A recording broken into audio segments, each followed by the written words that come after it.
Bienvenue dans C'est là, un moment pour ralentir et revenir à l'essentiel avec Dieu. Le mot C'est là apparaît à plusieurs reprises dans le livre des psaumes. En hébreu, il évoque une pause, un moment de réflexion, de contemplation et de méditation. Alors chaque semaine, je t'invite à prendre quelques minutes avec moi pour faire une pause, réfléchir à la lumière de la Bible et avancer pas à pas avec Dieu. Et à la fin de chaque épisode, nous prendrons aussi un temps d'action, une prière, une proclamation ou un exercice pratique pour appliquer concrètement ce que nous aurons partagé ensemble. Alors dispose-toi et bienvenue dans C'est là.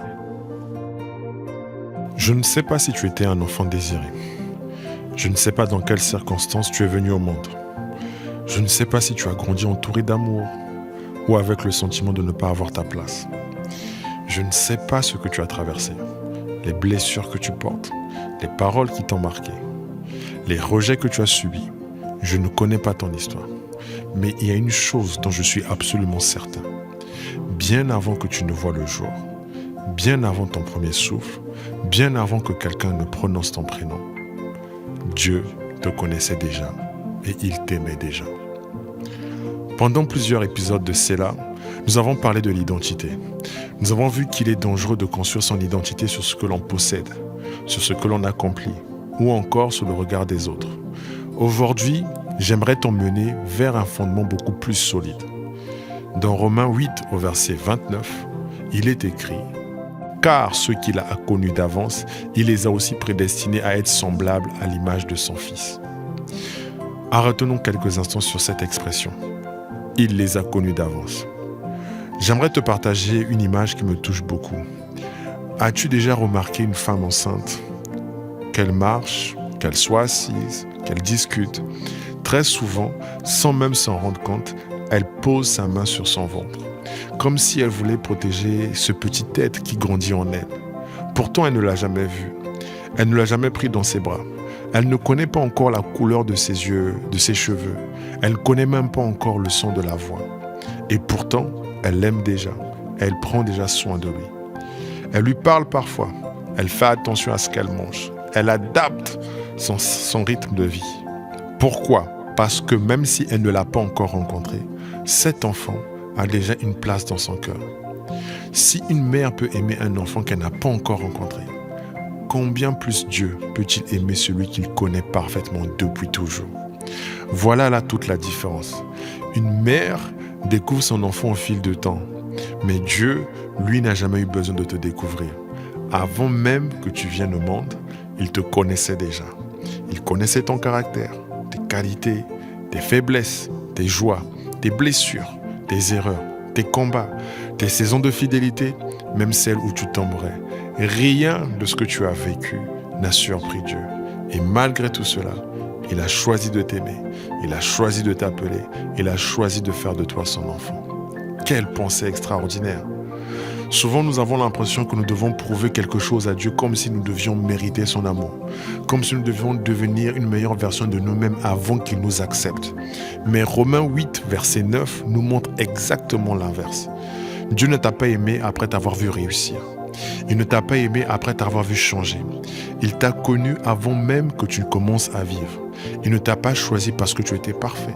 Il t'a choisi en connaissant déjà parfaitement ton histoire. Je crois que beaucoup de nos combats contre le rejet, la peur de l'échec, le besoin de validation ou encore le sentiment de ne jamais être assez viennent du fait que nous oublions cette vérité. Dieu nous connaît mieux que nous connaissons nous-mêmes. Et pourtant, il ne s'est jamais détourné de nous. Remarque bien l'ordre du verset. Il n'est pas écrit « Ceux qui sont devenus parfaits, Dieu les a connus ». Mais il dit « Ceux qu'il a connus d'avance ». La connaissance précède la transformation. Autrement dit, Dieu ne t'aime pas parce que tu as changé. C'est parce qu'il t'aime qu'il te transforme. Et cette différence change tout. Aujourd'hui encore, tu es peut-être en train de chercher qui tu es. Tu cherches ta vocation, tu cherches ta mission, ta place, ton identité. Mais pendant que tu cherches à te connaître, Dieu, lui, te connaît déjà parfaitement. Alors aujourd'hui, prends un instant, c'est là. Laisse cette vérité descendre profondément dans ton cœur. Tu n'es pas une surprise pour Dieu. Tu n'es pas un accident. Tu n'es pas une erreur. Tu n'es pas un projet inachevé. Avant même que tu te poses la question « Qui suis-je ?», Dieu connaissait déjà la réponse. Ton identité ne commence pas le jour où les autres t'acceptent. Elle ne commence pas avec tes performances. Elle ne commence pas avec tes possessions. Elle commence dans le cœur de Dieu. Parce que bien avant que tu connaisses Dieu, Dieu, lui, te connaissait déjà. Alors nous allons maintenant passer à la prière. Et cette fois-ci, nous allons simplement faire une prière d'action de grâce. Père, je te rends grâce parce que bien avant la fondation du monde, bien avant que je vienne sur terre, bien avant que je rejoigne ma famille physique, Seigneur, je reconnais que tu me connaissais déjà. Je te suis infiniment reconnaissant parce que tu me connaissais déjà. Tu m'avais déjà aimé, tu m'avais déjà choisi, tu m'avais déjà mis à part. J'étais déjà ton bien-aimé, ton fils. Alors Père, je te suis infiniment reconnaissant. Reconnaissant pour cet amour que tu m'as donné bien avant la fondation du monde. Dans le nom de Jésus. Amen.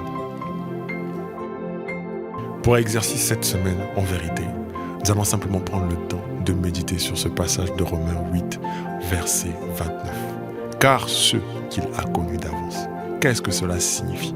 Car ceux qu'il a connus d'avance. Au lieu de mettre le ce, tu remplaces le ce par ton prénom. Moi je dirais, car moi d'ici, j'ai été connu d'avance. Qu'est-ce que cela signifie? Tu prends le temps par rapport à ton histoire. Regarde à tous les domaines de ta vie. Regarde à ce par quoi tu es passé. Sache que prends le temps de réfléchir, de méditer, revenir régulièrement là-dessus et de t'imaginer que tout ce que tu as vécu, pas de t'imaginer, mais de voir que tout ce que, malgré tout ce que tu as vécu, tout ce que tu as connu, peu importe ce par quoi tu es passé, Dieu, lui, te connaissait déjà. Je veux te laisser sur les notes de cette mélodie, de ce chant que j'aime beaucoup, qui m'aide à comprendre que oui, il me connaissait déjà. On se retrouve pour le prochain épisode. Que Dieu te bénisse. On est ensemble. C'est vrai, c'est grand, c'est fort, c'est riche est ton amour. Je ne pourrais comprendre pourquoi tu m'as tant donné. C'est vrai, c'est grand, c'est fort, c'est riche est ton amour. Je ne pourrais comprendre pourquoi tu m'as tant donné. Je suis bien connue. Aimé par toi, tu ne me laisses pas. Peu importe mes actions, il n'y a pas d'autre vérité que cette grâce méritée d'être connue totalement. Aimé par toi, je suis bien connue. Aimé par toi, c'est inhabituel même effrayant. Je suis bien connue. Aimé.